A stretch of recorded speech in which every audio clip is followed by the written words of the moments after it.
And this is true for investors, but it's also true for agents. There's a huge amount of opportunity for real estate agents because a lot of these homes will be listed.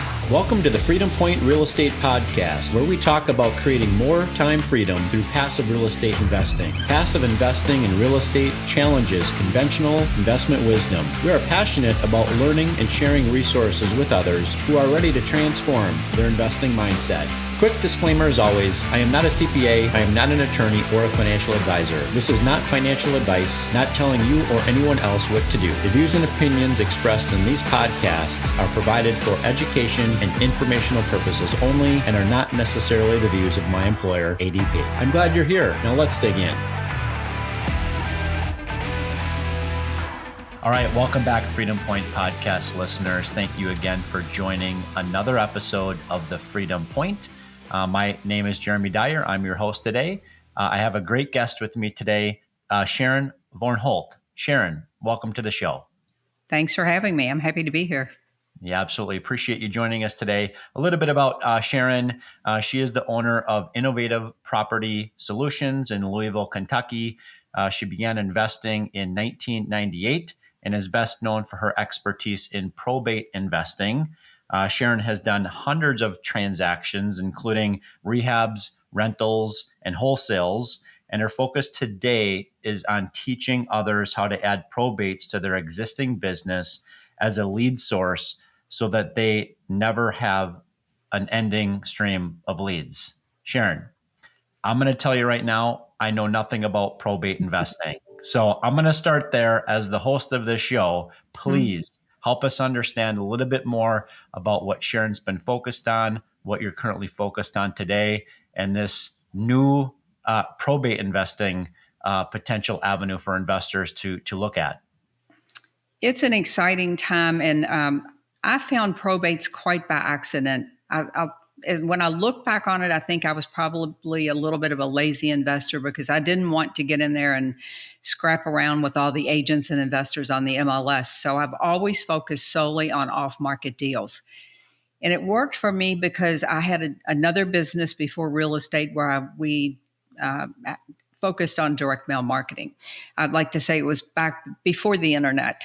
So it was an easy transition. And around 2008, I stumbled on probates, and I knew absolutely nothing about probates except that they provided an endless stream of leads.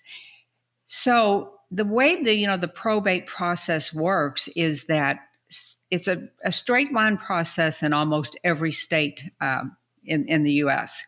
So someone passes away, and then the family will open the estate. Then the next thing that happens is someone is appointed as the decision maker. Now, if there's a will, that will be the executor, and they will have been named by the deceased. And in the absence of a will, they will be the administrator. Now, jointly, these people are referred to as the personal representative. In spite of the way they came to be that person, there is no difference in their legal responsibilities or duties. But as a real estate investor, what you need to know is that person is the decision maker. That is the person that has to sign the real estate contract. So when you're talking to people, and let's assume that you've sent out a mailing and you're talking to these people, you always want to know, who am I talking to? And then your next question is, are you the personal representative? Because oftentimes it will be another family member that's taking care of this. And that's fine. You can talk to them, just know that they can't sign a contract. So once the decision maker that's all straight, settled, then the next thing that happens is the property is sold. So it's roughly in the middle of the probate process. Now, after that, when the assets are sold at this point, which includes property and any other real property or personal property that is in the estate, the heirs get, the creditors are paid. That's what happens next. So that's anybody that money is owed to. And that could be anything from regular debts like we think of, like a mortgage or a car payment. It could also be hospital bills, attorney bills, funeral expenses, nursing home bills. And then and only then do the heirs get what's coming to them right before the estate is closed. So these folks are very motivated. They're at the bottom of the list, and the sale of the property is approximately in the middle of this. I'll tell you when we're done how you can get a copy of this graphic, because if you're not familiar with probates, it seems hard, but it's really very, very simple. But probates are simply a lead source, and that's what you need to think about that it's a lead source. Did I make that confusing, or did I clear that up for you, Jeremy? You really helped me out a lot, but let me just I like to maybe recap a little bit. So the probate process, or that is an avenue for finding a lead that you could eventually, find an asset that you could acquire. It really starts at the time of somebody's death. Am I saying that correctly? That's correct. Okay. So somebody dies, the property goes into maybe an estate. From there, they open the estate. They open the estate. From there, creditors are paid first, so they're kind of first in line, right? Well, after the assets are sold. Okay, great. And so what that does then is it creates an environment in which you now have a potentially motivated seller. Am I saying that right? That's correct. So, yeah. So to recap the steps, so that someone passes away, the estate is open. They get the executor is named, or the administrator. Then the assets are sold. So that's the middle, and then the creditors are paid. The heirs get what's left, and the estate is closed. Okay. So when I was back in the day, when I was a much younger version of myself, my wife and I used to fix and flip houses. At that time, we were looking primarily for homes that were either in foreclosure, or the property or the owner was distressed in some way, shape, or form, right?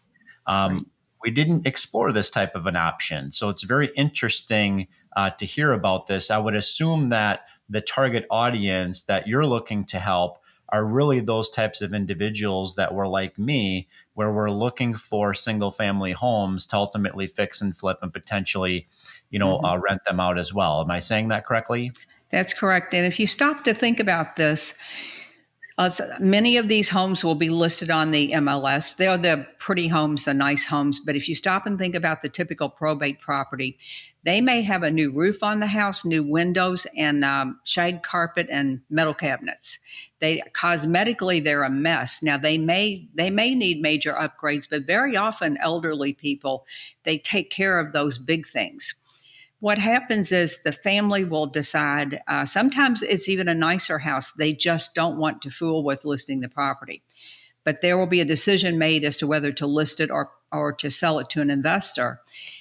But those folks, even if they have the money to fix up the house and get it in the shape to put it on the MLS, they don't want to do that. They just don't want to fool with it. The major hurdle that investors have is their own mindset when it comes to this. So think about this from purely a business standpoint. Every single month, it's the cycle of life. People pass away. It's this month, it's next month, it's the month after that. And if you can position yourself to help these people in what is a terrible time in their life, they are so grateful that you come in and you can help them with this property that maybe a hoarder lived in. Maybe it hasn't been updated in 30 years. So you have to get out of your own way and think solely of how can I be of service to this person. And there really is great value if you can just think of it that way. Yeah. And what would you say? I mean, maybe the answer to this is obvious based upon what you said, but why would you say that this type of an avenue with probates is really the best source to find leads, as opposed to working with a real estate agent or knocking on doors door to door to find potentially motivated sellers because the resident hasn't cut the grass in 3 months and there's trees growing out of the gutters, right? Mm-hmm. Because if the house is in probate, it must be sold. The house will either have been directly inherited. Let's say your parents would have willed it to you, or they would have had a transfer method by trust or in the deed or something. But if it ends up in probate, it has to be sold. So that's why they're so very motivated. They just want the money. But if you can, if you can just help these folks out, I tell people all the time, I've gotten more hugs at probate closings than any other type of closing, because you take what is a terrible time for them and you allow them to go on with their life. And it's just like any other deal. And I will say this, there is no other niche like this. Probates are not dependent on the market like pre-foreclosures, short sales, all the other ones. Not only that, today things have changed rapidly in the past year or two, and you can just download a list. You're going to have to pay a little bit of money, maybe 30 cents for that lead, but they are readily available, which until less than 8 or 9 months ago, you have to go to the courthouse in places, or you have to, like here, they were in the newspaper. How old school is that? Yeah. Why is it you think that more investors of single family or small multifamily, why is it that more investors aren't taking this route when investing through probate? Is it just simply lack of knowledge, education? What do you Mm-hmm. think? What do you think it is? They don't understand the process. They think that you have to be some kind of legal person, which is totally not true. And then they have to overcome their own mindset. We come from a place where this is like kind of like ambulance chasing. They think they're taking advantage of someone or in some way when it couldn't be further from the truth. Yeah. Now, I know you had kind of alluded to this before, and that is, every day everyone's getting older, right? Mm-hmm. Every month there are more people that are just going to be passing away, right? So there's this Mm-hmm. constant inventory, right? But let's Mm-hmm. speak specifically about the point in history that we're at today with the baby boomer generation, Mm-hmm. which is now being commonly referred to, I believe, as the silver tsunami, right? Mm-hmm. So what is the silver tsunami, and why is it so important to real estate investors to learn about maybe what the next 5, 10, 15 years are going to hold in real estate? This is so important because we are in the baby boomer generation. They were born in 1946, and the oldest of those turned 76 last year, or this year they turned 76, I guess it is. But there are going to be approximately 2 million extra houses dumped on the market for the next 20 years as the baby boomers age out of this. So it's 1946 to 1964, something like that. But it's this group of people, this is the largest demographic as far as a named generation. And as they age out of the system, they're going to put a huge amount of inventory onto the market, something like 76 million properties. And this is a time in history that will never be repeated. So to position yourself as a probate expert, and this is true for investors, but it's also true for agents. There's a huge amount of opportunity for real estate agents because a lot of these homes will be listed.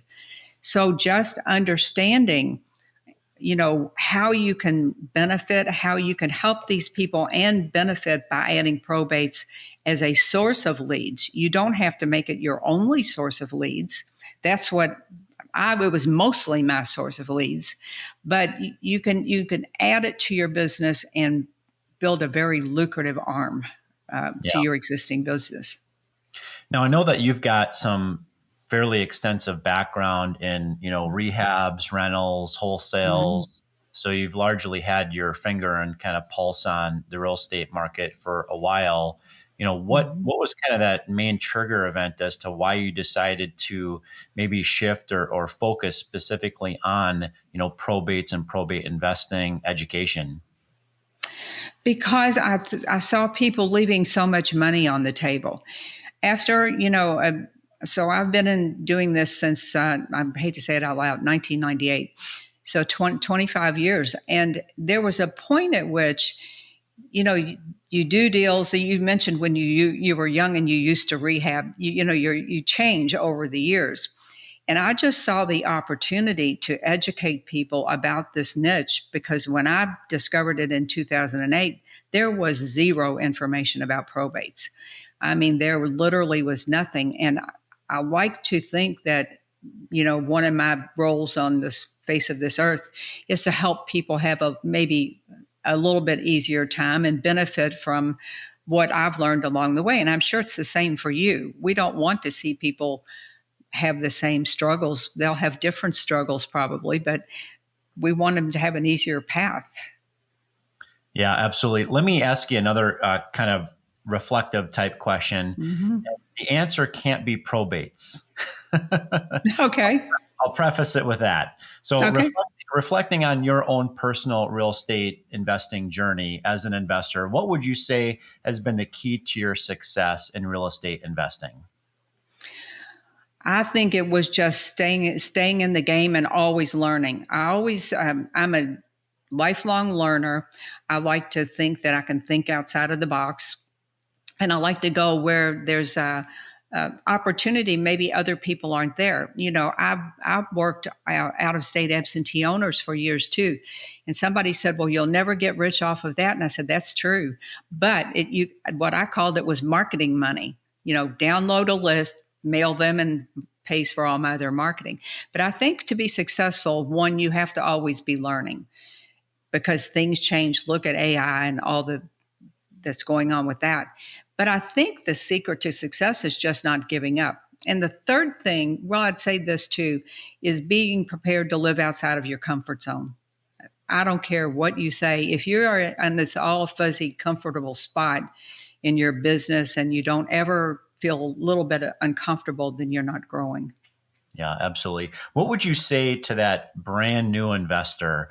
So maybe it's Jeremy Dyer's younger version of himself in his 20s. Okay. What type of advice would you give to that type of an investor who's maybe looking to get started in single family home ownership, rentals, wholesaling, flips, those types of things? What are maybe a couple of different things that you would tell that particular new investor?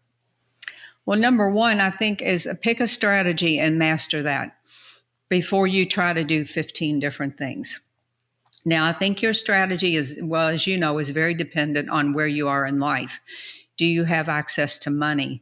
Do you have credit? All those things will come into play if you want to be a rehabber, but you don't have access to cash, for instance. You might need to start wholesaling. But you have to build relationships too. This is a thing I didn't know really early was about private money. Find out who your private money lenders are in your area and figure out how you can work with them. So that's number one. Figure out your strategy and become a master of something. And number two is find a mentor. Now, you can go along and you can listen to Jeremy's podcast. You can listen to my podcast. You can listen to all these fabulous podcasts out there and learn a lot of things. But at some point, in addition to your real estate investors meeting, which you should be going to, you're going to have to plunk down some money and pay somebody for help. I've done it. I'm sure Jeremy's done it. All the people that I know that are super successful, as they level up, they're always looking at the mentor that's next that can help pull them up the next level. And I think that's the secret. You can start for free when you're beginning, but along the way, you're going to, if you want, you can go faster, further if you have a mentor.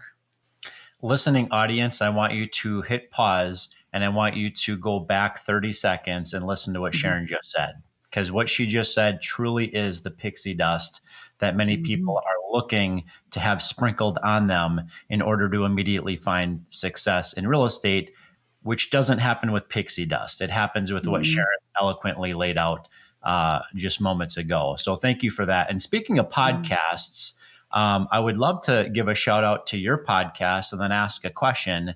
For my listening audience, Sharon hosts a podcast herself called Let's Talk Real Estate Investing.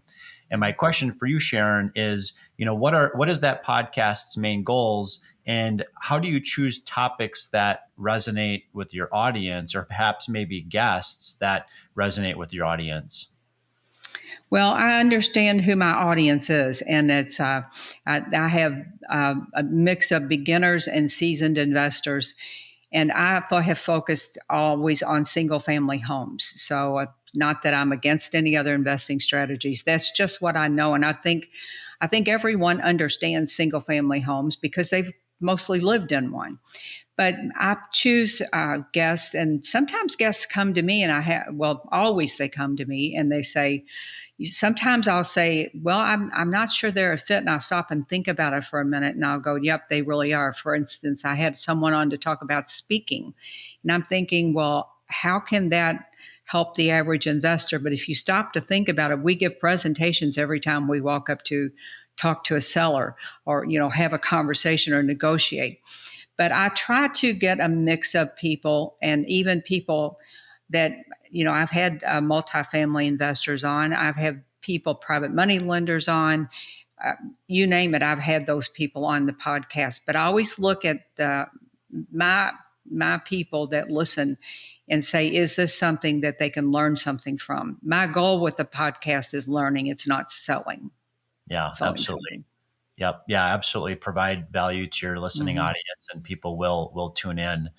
Outside of your podcast, are there any other maybe podcast or book courses, those types of recommendations that you particularly find helpful for investors? Well, I'm an avid reader, and I listen to a lot of podcasts. And I would say, uh, certainly listen to real estate podcasts, but listen to podcasts that are on different topics like business building, on leadership, things like that. So look at the other arms that you need to run a business.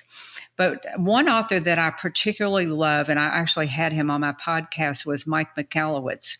He's written so many books. You all would know him probably from Profit First, The Pumpkin Plan, the book that his still his newest book. He's getting ready to release another one, so it won't be a new one. But he has a book that I recommend to everybody because he specifically talks about real estate, and it's called Get Different: Marketing That Can't Be Ignored. So that's a great book if you want to know how to stand out, which I believe you talk about pixie dust. I believe that is the other secret that people need to know, is that marketing and branding are like a couple. So marketing is how you get leads, but branding is why they choose you.